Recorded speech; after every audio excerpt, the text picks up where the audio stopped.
这小子一撑不住，咱们边军死伤必保，都给我撑住！我们边军就是去死，要死在战场上！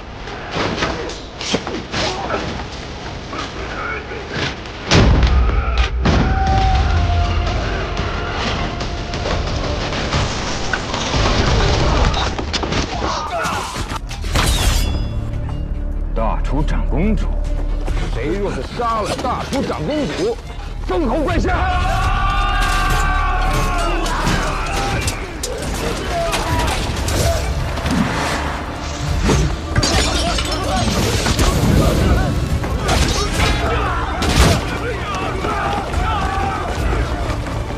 你来干什么？来做一个母亲该做的。主力军消耗严重，若不冲开这关卡。 来再多援军都会被困死在这里。阿若英，大汗找了19年的叛徒，竟然在这里出现，活捉阿若英！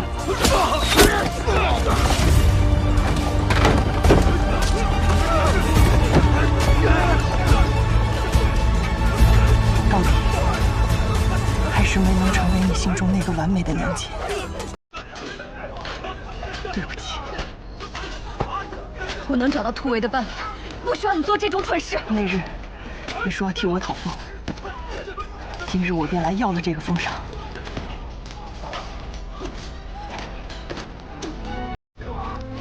要你好好活着。你不是想知道我这些年过得怎么样吗？你不是想知道我有没有原谅你吗？你若是去了，这些答案你永远都不知道了。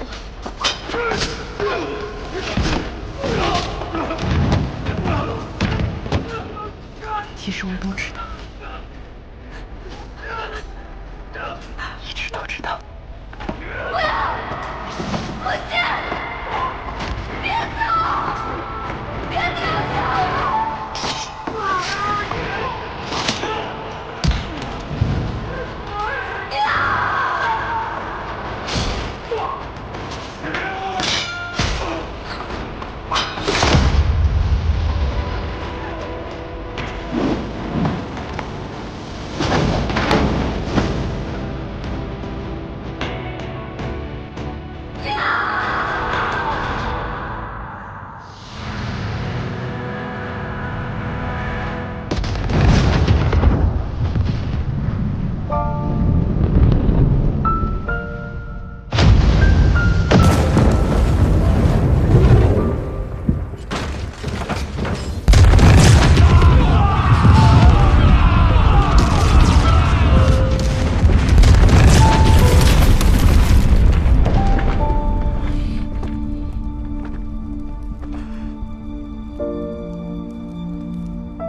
配合杀敌，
将军。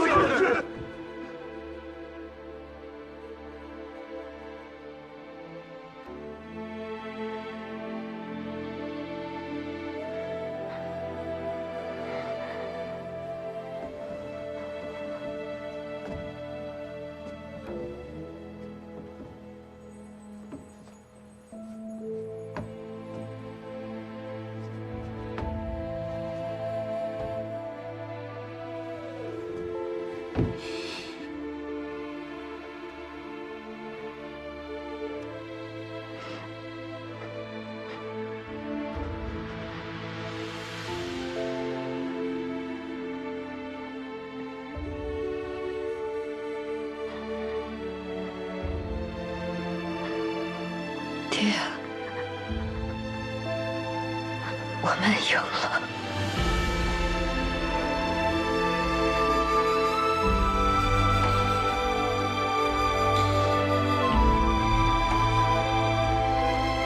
将军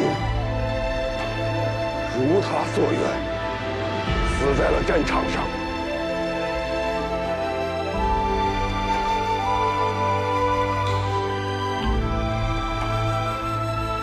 阿昭，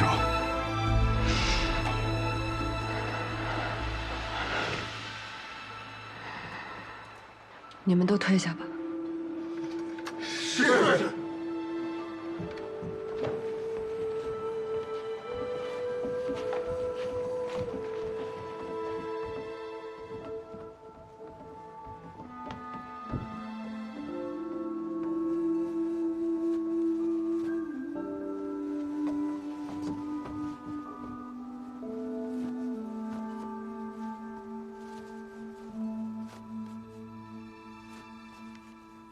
我们在鹰嘴谷的关隘，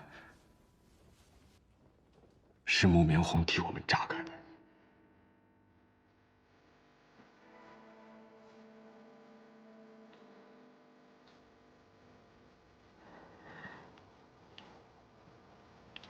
阿爹没有骗我，我的娘亲是全天下最好的女人。她善良、勇敢，还很爱我。钟叔，我娘，她是爱我的，她愿意用性命来护着我。阿昭，你要是心里难过，就发泄出来吧。难过？我不难过。阿爹亲眼看着我们战胜了朔漠，如今又能和我娘在九泉之下团聚，再也不用理会那些世俗的困扰，我替他们开心。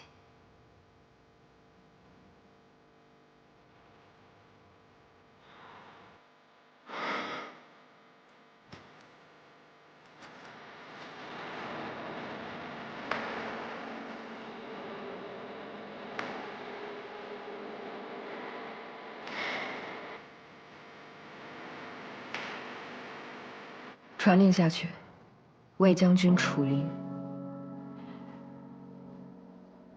速！现在可以吗？朔漠王虽然一路败走，但是战事尚未结束。现在宣告将军已卒，军心会不会动摇啊？就是现在，让将士们知道，将军与他们一同作战，死在战场。有这样的将军，即便他不在了，在将士们心里也与他们同在。就算朔漠王立刻再来，将士们也无所畏惧。阿爹用尽生平最后的力气，战退了朔漠王。此时宣告他的死亡，悲伤只会带来力量，不会带来恐慌。无所畏惧，所向披靡。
3日未眠，也要熬死自己。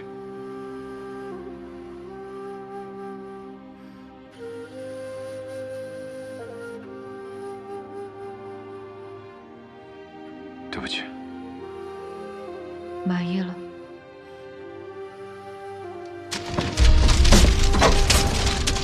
你为什么非要逼我？非要看我溃不成军的样子是吗？谢燕来，将我的冷静自持踩在脚下，你就开心了是吗？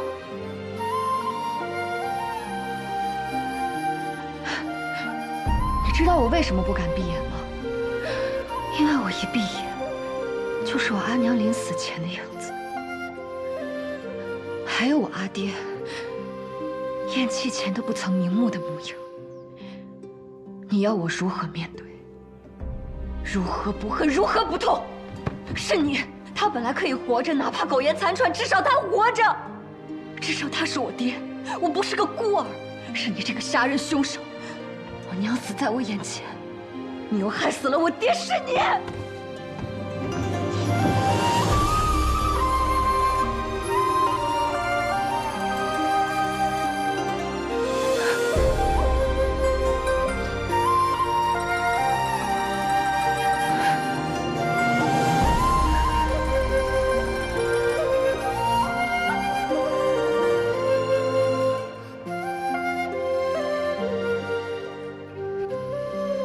阿昭，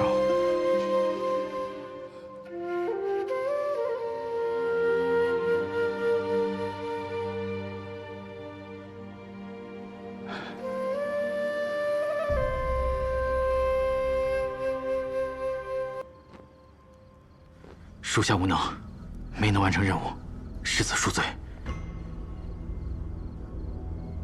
我们的人马呢？苍木寨地形诡谲，竹林中机关密布，我们的人马这算过半。但属下已摸清他们的布防，请准属下带兵再攻。楚昭不会蠢到站在那儿等死，他急着返回云中郡，断不会在苍木寨久留。苍木寨去往云中郡，毕竟往长。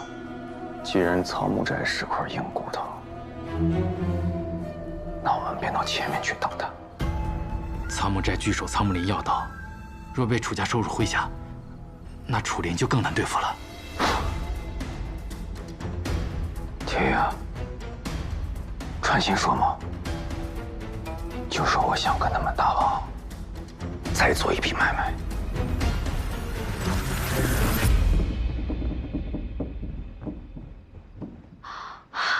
恭喜陛下又赢了一局。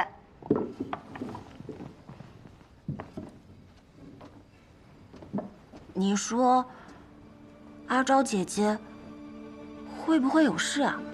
陛下别担心，长公主走之前，奴婢卜了一卦，长公主此行啊，定是遇难成祥。陛下，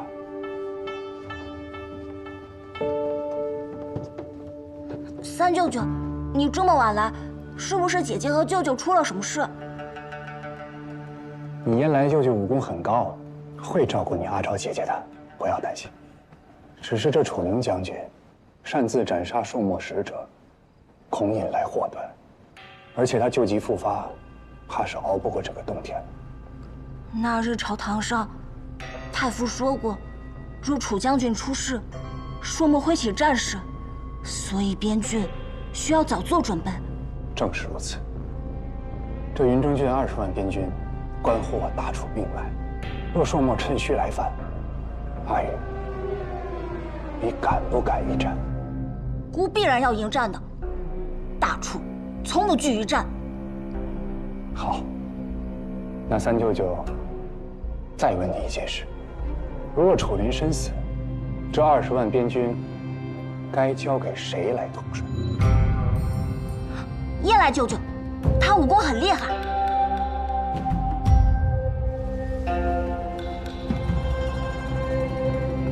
那陛下就先准备好诏书，也好早做打算。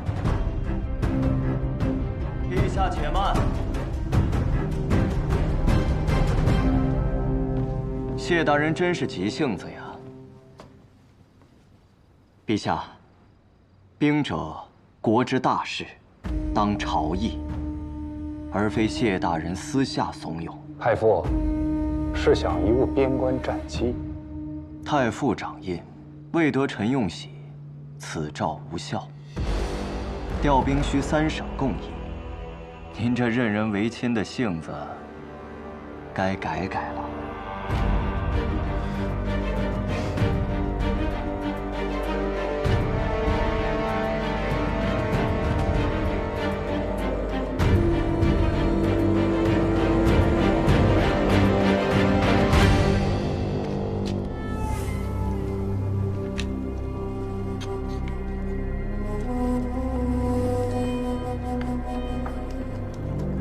萧巡传信，楚林病势沉重，大楚朝堂已乱。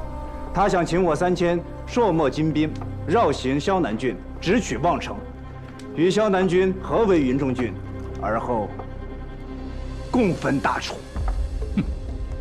他倒是比谁都着急，这些年的稚子时光，愣没磨出点耐心来。楚岭啊，楚岭！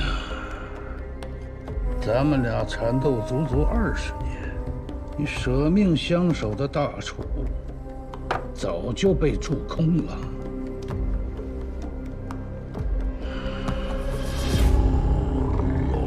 朝臣倾轧，连质子都还勾引外敌破国门了。如今。也该是收取云中郡的时候了。可萧南郡山道险隘，粮草辎重难以通行啊。望城在云中郡的后方，守备不过尔，轻骑简从，连夜奔袭，快速攻下，不成问题。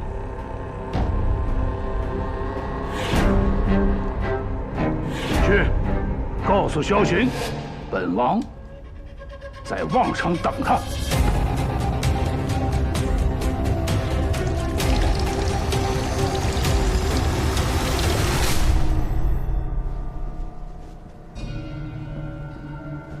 儿啊，此事还需三思。朔漠王他狼子野心，与他合作无异于与虎谋皮。这么多年来，他处处试探。为父始终没有答应与他合作，就是怕多生事端。你能保证朔漠人进了萧南，事事能够尽在掌握？如果没有万全之策，不妨再等等。儿子明白父亲的不幸，只是有些事情。不是忍耐就可以解决的。儿子不想再重蹈覆辙。武林病重，眼下是最好的时机，借朔漠的刀，祭我们萧南的旗。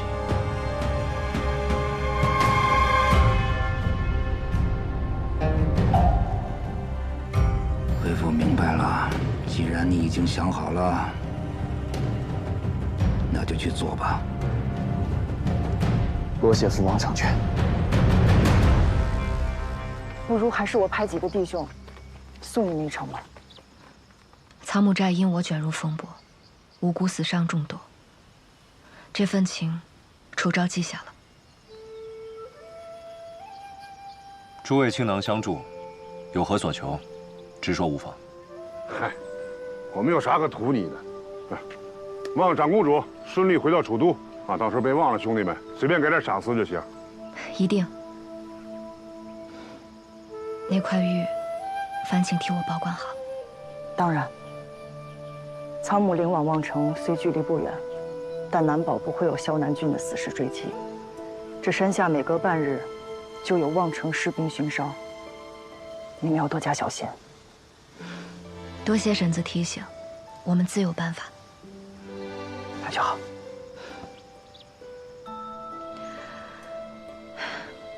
保重。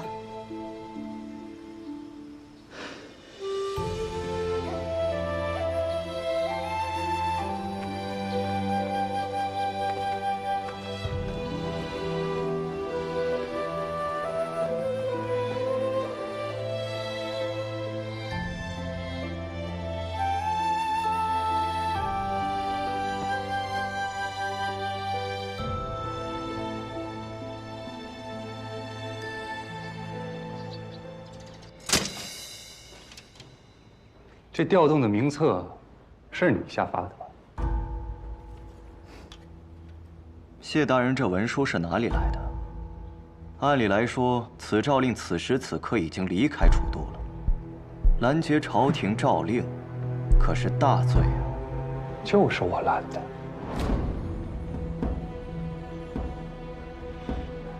你这是什么意思啊？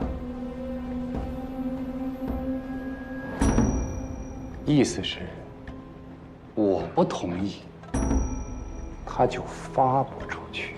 谢大人，这是自视身份了，本官不能将你问罪吗？太傅当然能，可我劝你不要这样做。咱俩两败俱伤，大楚危矣。你既然知道，怎么不劝劝你自己呢？你谢艳芳不怕大楚危矣，我邓毅就怕。许你半夜去找陛下循循善诱，我就不能为陛下分忧了？太傅自然是不怕的，像您这般分忧，何尝不是越俎代庖？没有陛下裁定，竟敢自己下发诏令，莫非这大楚的皇位，你也想分忧，替陛下做一做？谢大人真是高看本官了，这些事情陛下皆已知晓。倒是你，真当楚灵杀了一支朔漠军队，这天下就能太平？一旦楚灵仓促而亡，云中郡兵马混乱，那才是大楚危矣。别人不知道，你我都知道，云中郡陷入混乱，萧南王会怎么样？萧南王会怎么样？太傅不该最清楚吗？当日不是你一力主张萧巡回萧南郡，质子归朝，当想到有这日。谢艳芳，你不过是一个执行诏令的令尹，轮不到你在这智慧军务，你这才是越俎代庖。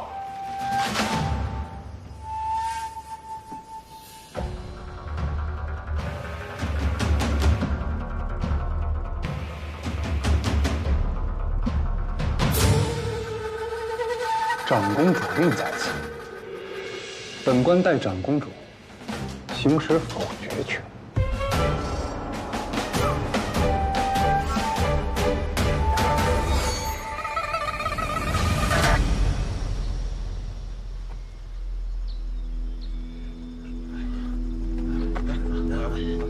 葛大婶说，望城每日这个时候会派兵巡山，果然不假。所以，你说的制胜奇招究竟是什么？自投罗网。你是想故意被这些巡山的士兵给抓住，趁机去望城？所以还请谢统领，待会儿记得手下留情。你们是谁？看来没有这个必要了。居然是他！此人上一世曾在阿爹麾下做先锋营，但现在的他看起来好像还只是望城守军里的一个小卒。梁强，你怎知我名字？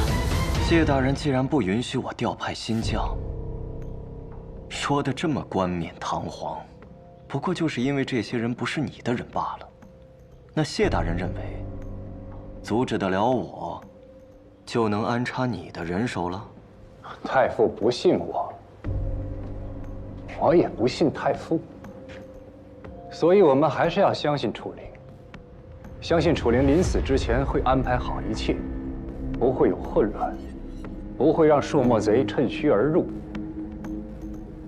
大楚危，则危我们自身；楚灵也是一样。大楚危，他女儿身为长公主，也是死路一条。楚灵是不会让自己女儿陷入危险之中的。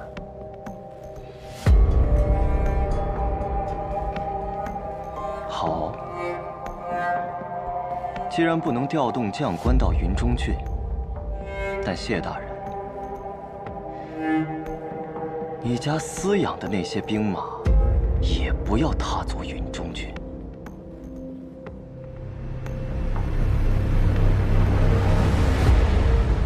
令尊牵扯三皇子案的卷宗，我读过。你究竟是谁？三皇子伏诛，旧部尽数被贬黜，梁家自此没落。梁公子沦为巡山小卒，难道就甘心在这荒郊野岭了此一生？你究竟是谁？来帮你的人。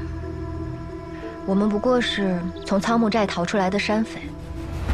梁公子在此巡逻，路遇山匪，将我们押回去。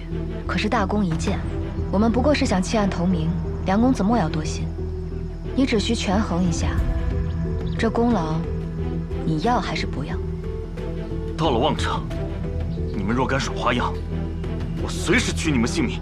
公子既肯收下这份功劳，我们自然守规矩。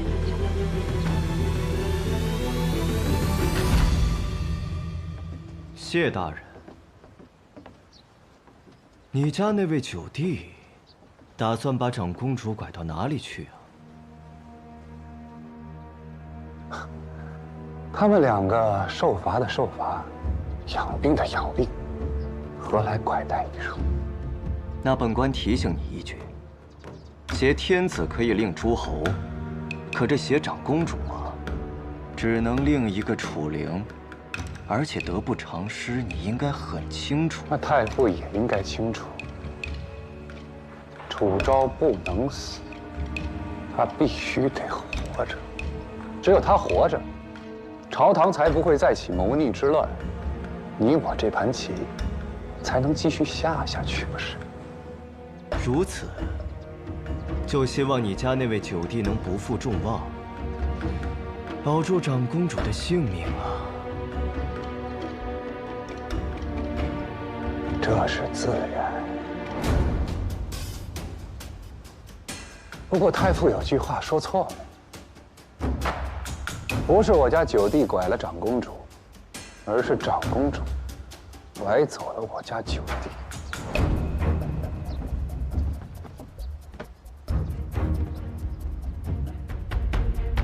看来太傅的胆子也是大呀，亲赐的棺材也敢挪。长公主身居高位都能走，此物有何不能？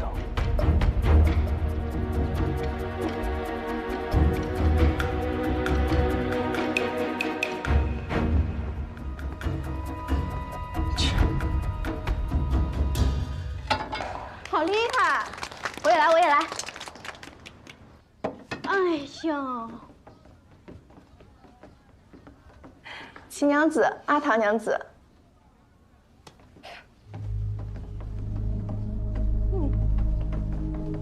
哎，真是坏了我的好心情。你们这什么意思啊？我们怎么了？是因为我们没有给楚唐娘子行礼吗？你们有什么话就直说，这样阴阳怪气的，做给谁看呢？好啊。那我也想问问阿桃娘子。你知道你叔父魏将军楚灵没有守护好边郡，百姓都会遭殃的吗？我知道，大家口不择言，是对民众国事担心，这样很好。我们闺中女娘们就应该多多关注国家大事，这样方才能知道世道艰辛，民生疾苦。但是很多事不能只看表象，管中窥豹，自以为是。什么口不择言？我们说的都是事实。什么是事实？眼见才为实。你是亲眼见到我叔父防守失误，朔漠人占到便宜吗？你还想狡辩？你们知道云中郡有多大吗？你们知道一场战事有多少将官吗？你们知道朔漠横亘在大楚的商道上有多少朔漠人，在我们往来运输的道路上吗？只要朝廷查明了罪责，会定我叔父有罪无罪。只是现在，你们谁都不能空口定罪。战事一起，瞬时万变，错综复杂，皇帝的命令也不一定要听。而且你们根本就不了解云中郡到底发生了什么，怎么能人云亦云呢？走，走啊！阿唐，我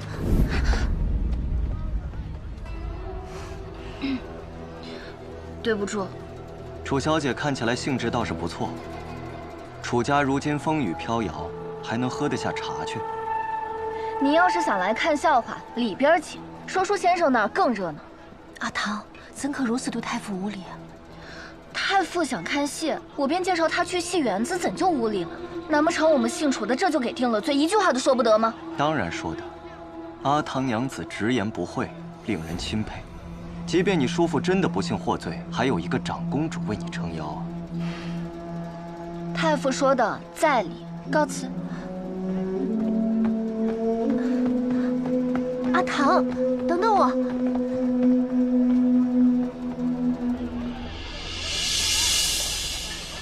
完了，我这方才都说了些什么呀？对呀，后怕了吧？你刚才不还挺威风的吗？行了，你就别笑话我了。我那方才，就是在气头上，我哪还记得自己说了什么，做了什么呀？这眼下回过神来，我魂儿都快吓掉了。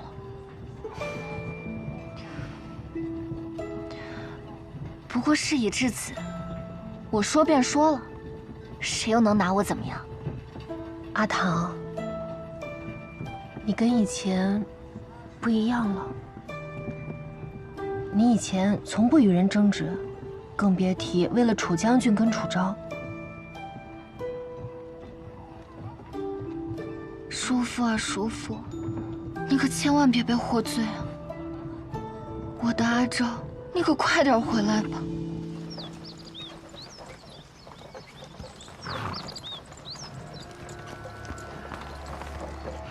你这伤都还没好全，就敢这般折腾？我有分寸。此人真的可信吗？梁强就算官职再小，那也是正经官兵。萧巡的私兵不会主动招惹和查看，这样，我们就顺利躲过了萧巡的眼线。而且，现在还能坐马车啊！虽然没有软垫高枕，但至少不用自己跋山涉水啊，多好，一举两得。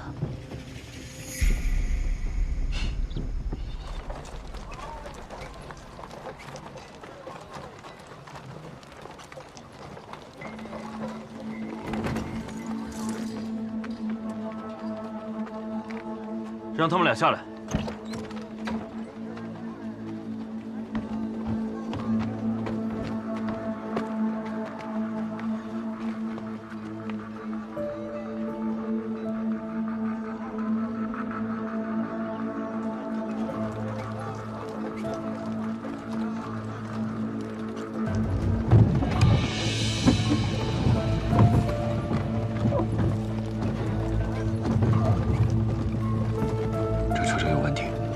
这像是往城里运稻草的车。车上的稻草捆绑松散，一般捆绑松散的马车，重载不会超过300-500斤。可这车辙却深逾半指，至少得有800斤。车上还有别的东西？看这车辙的痕迹，今日进城的车不会少于10辆。有人如此大费周章，想对望城下手。望城是边陲重镇，倘若望城失守了，那云中郡便会被朔漠前后夹击。是萧巡派人乔装入城，可是不管是藏人还是藏武器，那守城士兵怎会不查？边关军令第10条，凡是持有军需令牌者，所运的物资一律免检。以萧巡的身份弄几块这样的令牌，易如反掌。随我进城，你们先回去。跟上。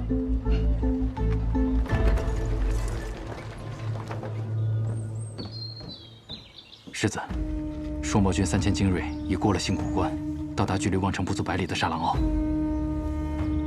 让他们扮作商队，拿着潼关文牒走官道，沿途切勿怠慢。是。等他们攻下望城，我们再出兵。姐，不好了，姐！报信的兄弟说，萧南郡方向西北官道有3000精骑扮成了商队，向望城方向去了。从萧南郡而来，望城是云中郡后方命门，一旦失守，萧巡不出半日便能截断粮道。到时候云中郡州军腹背受敌，粮草断绝，朔望边军可就成了笼中困兽。坏了，那2个还在暗角城，恐怕也已经到王城。禀将军，末将在苍木林擒获2名苍木寨山匪。山匪一贯作恶多端，即刻问斩。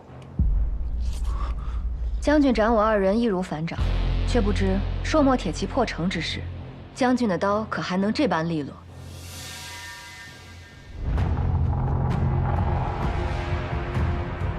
你好大的胆子，居然在这儿妖言惑众！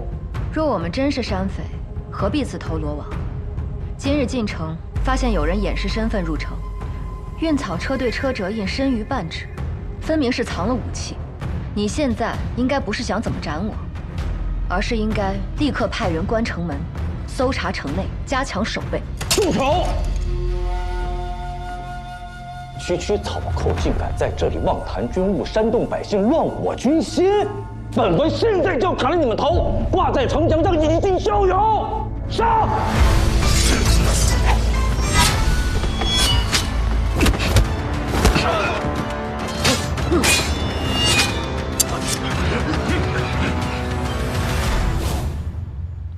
好一个智胜奇招啊！没死在萧巡的刀下，却要死在自己人的刀下了。你说错了，我的自己人从始至终都只有你啊！反了，反了！速速将这2人拿下，就地正法！谁敢！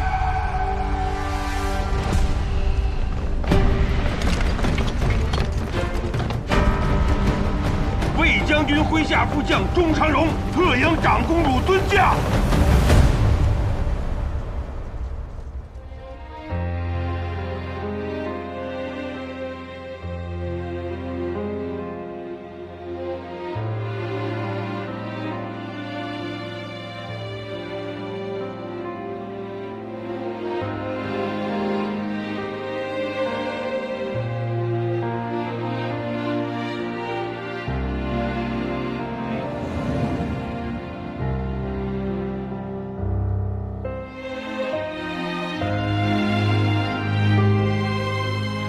丫头，丫头，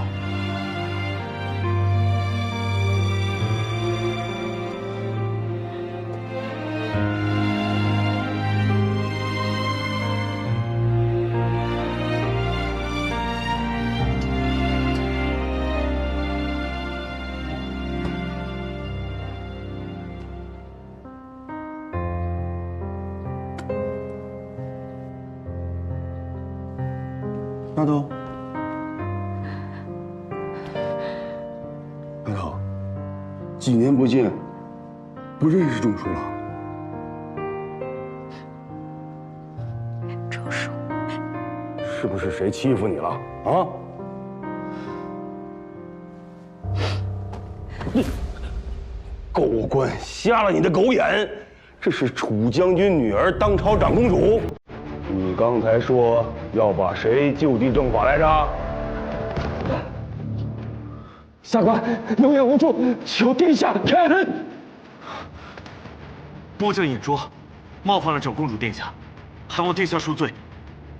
不知者无罪。当务之急是关城门，做好守备，查明混入城中的朔漠人和武器。末将誓死守城。赵大人，你的乌纱帽先系你头上。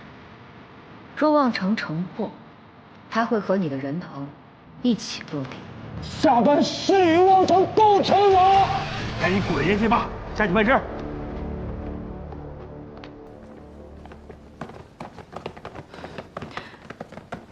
钟叔，你怎么来了？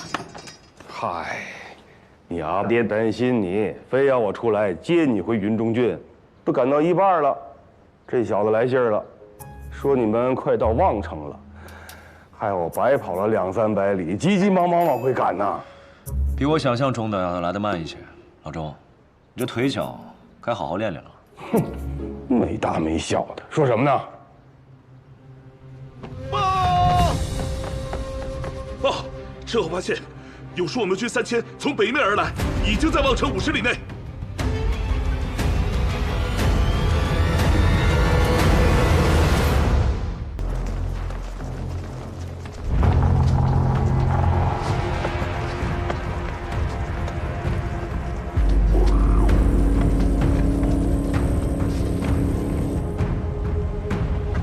他们早有准备，这是要瓮中捉鳖呀！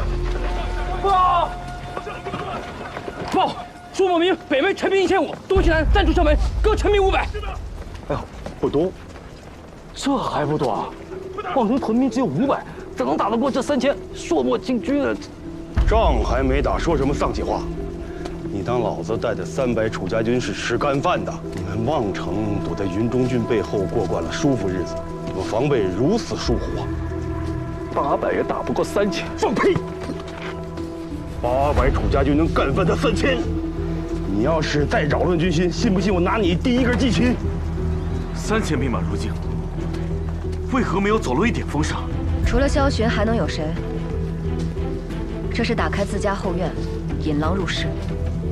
既然他们在东西南门各占兵500，那只要我们集中兵力从南门突围，就有机会护送长公主出去。对呀，阿昭，你此刻走，我们断后。 我拼了命也能把你送出城去。不能走。我们不能让望城百姓沦为朔漠的刀下亡魂，更不能让萧巡的计谋得逞。望城在云中郡后方，若是朔漠打下望城，萧南王一定会趁势出兵，朔漠就有机会夹击云中郡，到时大楚势必陷入战乱，萧巡再趁乱夺围。所以，望城不能丢，我也不能走。 你没事吧？葛大婶，你怎么来了？你们又是哪路神仙啊？望城城门已经被朔漠人给封死了，你们是怎么进来的？这位是苍木寨的葛寨主，这位是葛大婶。苍木寨，山匪。对。我们从东门闯进来，那边约莫有500朔漠人。 葛大婶，你来的正好。你如果需要，吩咐便是。我们先回府衙议事。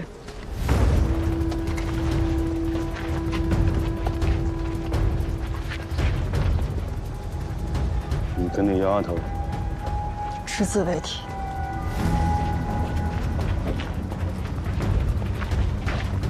葛大婶，苍木寨的弟兄们又来相助，楚昭实在是过意不去。 先前对抗萧南追兵，已是连累大家。如今望城危急，竟又要拖累你们。话这么说就见外了。我们苍木寨虽是山匪，却也知晓什么是大义。敌军当前，谈什么拖累？我对苍木寨的承诺一直有效。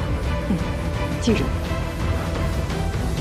长公主说的没错，末将搜城发现了10几名朔漠人和部分武器，已经全数缴获。赵大人，不妨图。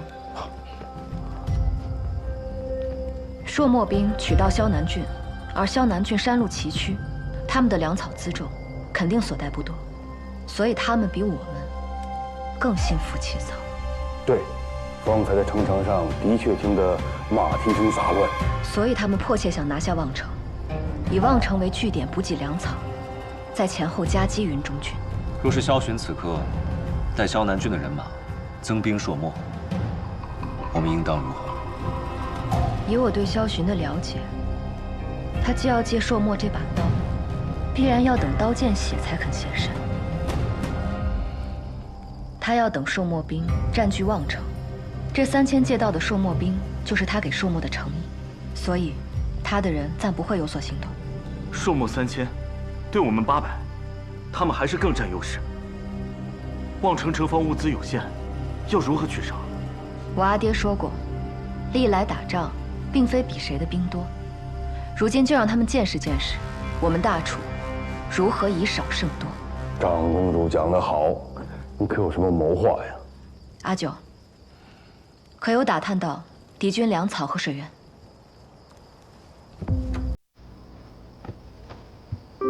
在望城东侧有一条小溪，乃是朔漠人的水源；这望城西侧乃是朔漠人的粮草，而且只有名声。赵大人，水路上游可有支脉、隘口等水脉地势。你要断掉他们水源？城外5里处有条水道，每到旱季便会干涸。如果引水倒是可行，只是我们现在无法派遣民夫前往。这个交给我。你有什么办法？别忘了，我们可用鼓哨联络城外草木寨的人们，让他们在水道处连夜行动。那就劳烦葛大神安排。你刚说西南有暗道，暗道通往此处，只不过是先帝那边修的，早已废弃了。阿九，你方才说粮草在西侧，不错。那即便是废弃暗道，也能没有所。赵大人，传令下去，全城百姓闭户，严禁与城外来往。是。另外，将守城物资和粮草全部调往城南。北门的地反倒把城防物资往南门调。调虎离山。不错。城门都封闭了，哪里传递信息引朔漠人攻打南门？朔漠3000兵两围城，必定料定城内人心惶动。若此时有人携城防图投诚，你们说他们会不会信？一破城，饿狼对肉。我这贪生怕死之态，我骗不过朔漠人，我去。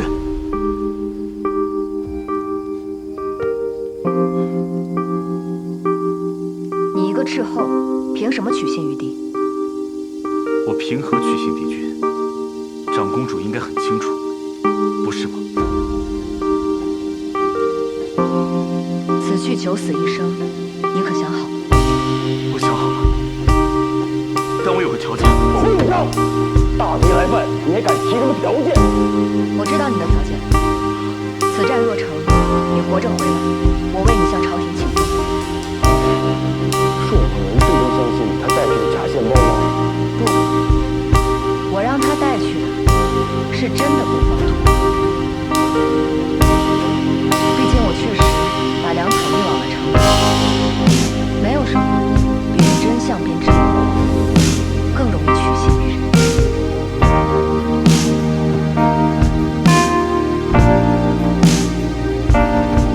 葛大神，你请去联系城外，朔漠人确认了梁强带去的城防图片，必会增兵南门。此时西门守卫坚守。阿九、葛寨主，你们趁夜从城西暗道出城，火烧敌军粮草，乱其中心。中书、葛大神，你们火起为号，待敌军大乱，率800精兵从北门出城冲阵，一举击溃朔漠主力，再逐一击溃4、3路。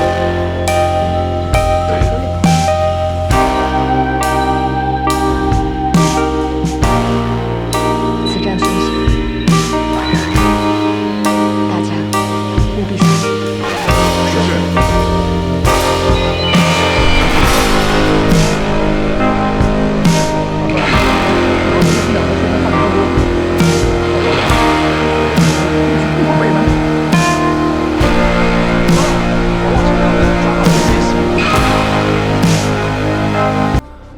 将军，我特来献望城布防图。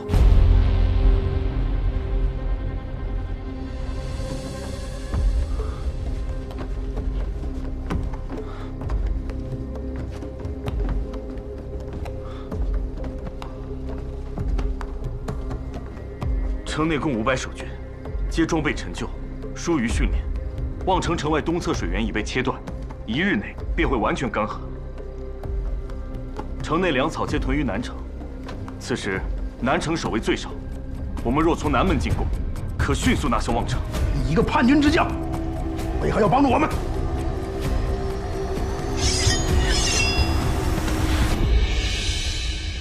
我粮食全族，皆因宫变，无辜惨遭流放，大楚皆视我为草芥，我又何必为他守节？那你所求何物啊？若顺利攻破望城，我愿助将军攻打云中郡，取楚灵儿代之。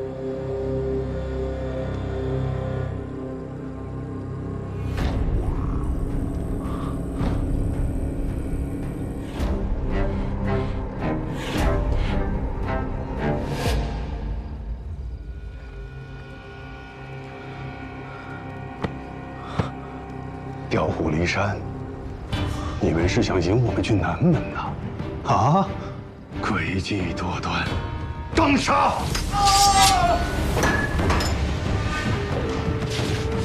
主帅，是我来报，王朝两嫂都运往南门集结。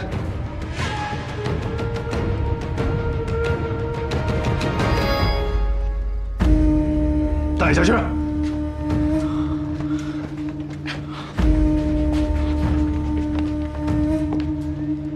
传令，东西驻军各调一半去南门，速速从南门过城。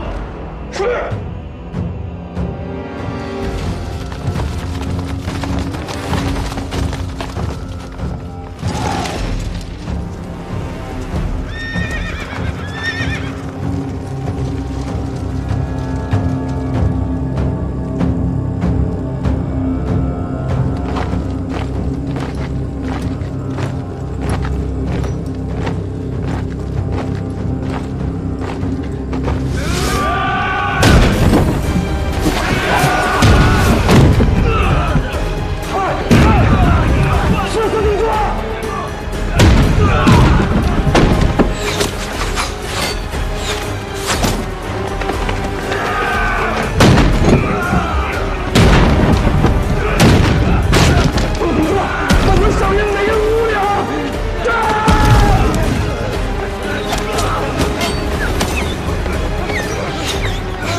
主帅，粮仓起火，大树烧了我们的粮仓。什么？中计了！中计了！中将士听令，今晚必须焚城夺粮。是。上！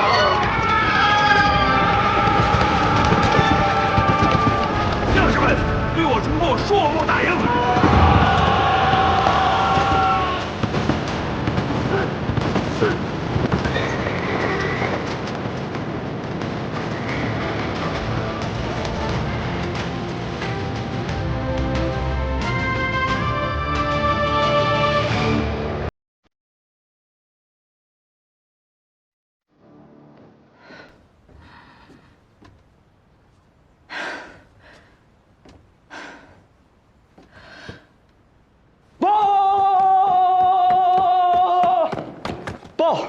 苏木退兵了，此战歼敌2000，我军折损300，中将军已率兵回城。好，太好了。谢燕来呢？还没有消息。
我答应过你，